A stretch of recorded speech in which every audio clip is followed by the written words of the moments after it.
So this is going to be a video on what I did to fix my 3rd gen 4runner's frame rust. It had 2 spots. There's the bottom one. I used 1/8 inch steel as my weld material. I made a template and then shaped up this piece to go on the bottom.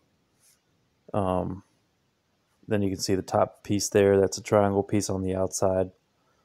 I cut that out so then I could get to the bottom, have access to it, weld that one in, and then do the outside. And you could just see the old piece I cut out there, the little rusted triangle piece. And again, just 1/8 inch plate steel from Home Depot. So there we go. We got a backing plate welded in for the side piece there. And that's a backing plate to reinforce the metal. And then we're going to put another 1/8 inch plate steel over top that side one to make it flush. And that bottom piece is just a single one. I haven't added the second outer piece to make it flush yet in the video, but I will do that eventually.